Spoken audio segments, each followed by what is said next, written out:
Step 4.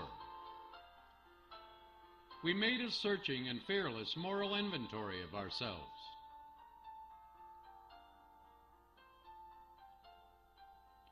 Psalms 34:4.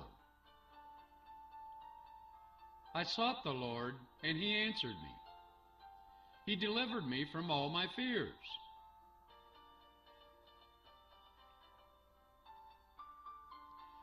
Everyone has their own opinion of who they believe themselves to be. Most of us will become defensive against anyone who takes exception to who we believe we are. We'll blow them off by thinking, "You don't know me." I always thought of myself as this certain person. I assumed everyone who knew me thought of me the same way. During the process of working on my inventory, I got a very good look at myself. I'm not one of these people that will stand in front of the mirror in the morning analyzing myself. I step in front of the mirror just making sure I don't have a hair sticking out this way or that way, making sure I don't have anything hanging off my teeth. But to really take a good look at myself, I never really concentrated on that image in the mirror. Some people do. I just wasn't that kind of person. After all, God put my face where He did, so I wouldn't have to look at it. I figured looking at me was your problem, not mine. But for years, when I still had a full head of hair, I used to part my hair on my left side. It didn't seem to matter how much I tried to prepare myself for a picture. Whenever I saw myself in a photograph, it never looked right. I was always disappointed. I assumed it was just a lousy photographer who took the picture. It didn't dawn on me. When I combed my hair and swerved my bang to the right, I actually saw the reversed image of what everybody else sees. Then it registered to me. When I see myself in a mirror, I'm seeing the exact opposite of what everybody else sees. Everybody else knew which way I combed my own hair. I was the only one who didn't realize what I made myself look like. The same thing is true about my entire life. People's opinions of me or their view of what they came to know me as was different from what I would think they thought. I began to realize the person I saw myself as all these years wasn't the same person the rest of the world saw.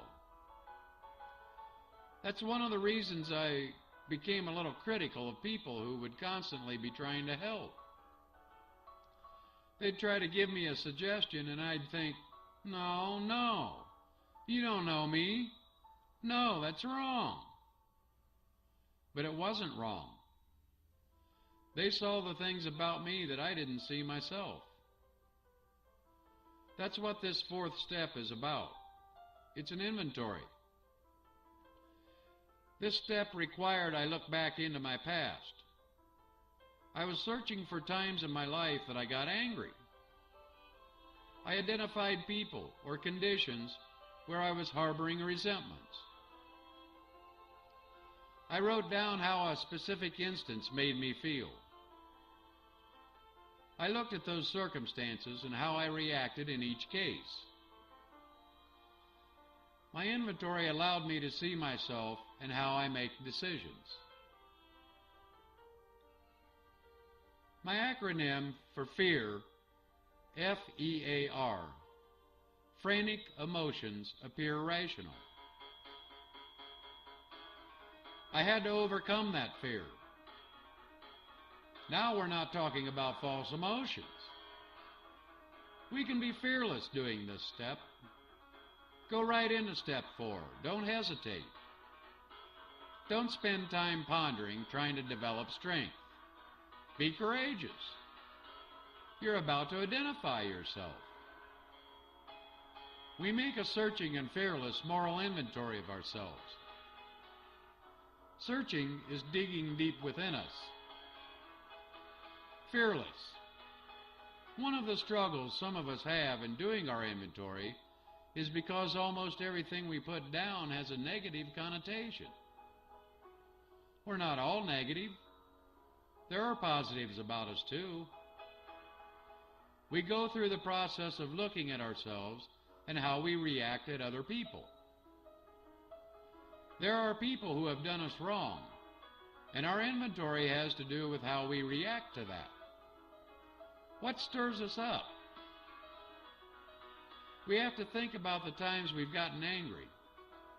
It's easy to pass blame. It's easy to criticize the person that made us angry.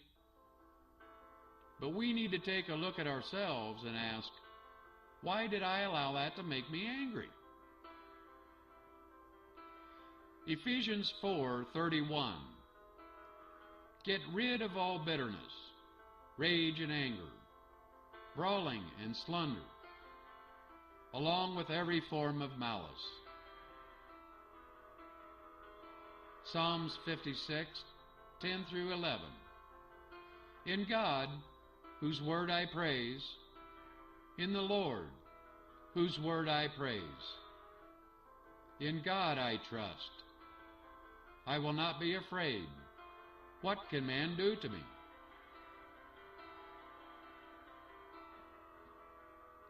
Any successful business owner has to take an inventory of their business.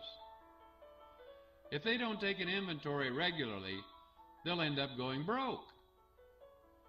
It's the same with people. We need to keep ourselves in a check and balance. Just as a business can go bankrupt, we too can experience a spiritual and moral bankruptcy. I didn't really know who I was. Oh, I know who I thought I was, but that wasn't who I really was. This is why the first 3 steps needed to take place prior to my taking my personal inventory.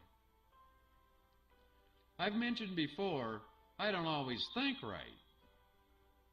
I'm deaf in my left ear and I can't pay attention in my right. My name is Dean. I looked it up in Webster's dictionary. It kind of says, I'm so smart and I know so much that I could be the head of a college. People go to school and study real hard just to get their name on my list, the dean's list. There was a time my sick mind acted like I really believed that. But that's not who Dean was. It isn't who Dean is. Dean, D-E-A-N, don't even act normal. That's who Dean is. I don't act normal, and I don't think normal. When I was a child, my mom used to stick her head out the back door and holler, "Quit acting ridiculous." I'd holler back, "I ain't acting." "Wait till your father gets home," she'd say. I have this natural tendency to be a smart aleck, a show-off who's always seeking attention. I'm the guy who wants the spotlight on him. When that spotlight shifts to somebody else, I'll be running behind them making hand gestures and clowning around. I always appeared to be a brave and courageous person. I'd clown and be flirtatious. But that was a mask to hide behind my fear of women and my fear of rejection. Over the years, I'd been hurt. I felt threatened, and I held grudges. So, enough acting and on to action. I have to recommend that this not be a mental inventory as much as a written inventory. Write it down in black and white on paper, not something you can manipulate in your head. I've known people in the program who have taken months and sometimes years to develop their inventory. It doesn't need to be that complex. One of the things that will happen to you in your life of recovery is more and more will be revealed to you. Things that God has shared with me today, He couldn't share with me 11 years ago. The Bible talks about how He will not give us more than we can handle. Sometimes we really question that, don't we? But He really does do that. There was a lot I couldn't recall in my memory 11 years ago. As time got better and I got stronger, more and more things would come to mind. As our minds and our bodies become cleaner, our spirituality will grow, and He will continue to feed us with recovery. So keep in mind, while we're taking this inventory, it is a moral inventory, not immoral. It should be a fearless moral inventory of ourselves. We have a tendency of repeating the same things and we get the same results. We harbor resentments. We've lost our tempers.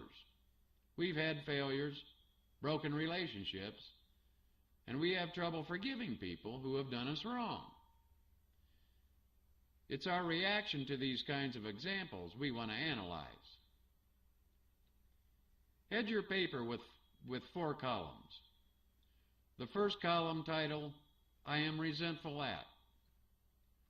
The second column, the cause. The third, having to do with how that makes me feel, how it affects me. And the fourth, what did I do? Here's a hypothetical example to help you picture the process. Don't get all wrapped up in trying to cover every trivial situation in your life. We're not trying to address the pack of cigarettes you stole as a child. Go over the more substantial situations, especially those your subconscious seems to periodically remind you of, those more devastating circumstances of your life. Don't put this step in your inventory off. Get with it. Get into action right away. One would hope no more than a week or 2 should be sufficient to complete this. Certainly 2, 3, or 4 weeks at the most. The sooner the better. If you find getting started is more than you seem to be able to handle, go back to step 3. Remind yourself what you learned about that tool. I did. I went back to step 3 and realized I put my life in God's care. So, I knelt in prayer and asked Him to help me with my inventory. I went back to the table and pondered for 5 or 10 minutes. Before I knew it, I had 3 or 4 pages of inventory material to analyze. One should not overdo it, nor should we oversimplify. Just be thorough and honest. Take action. Do it now.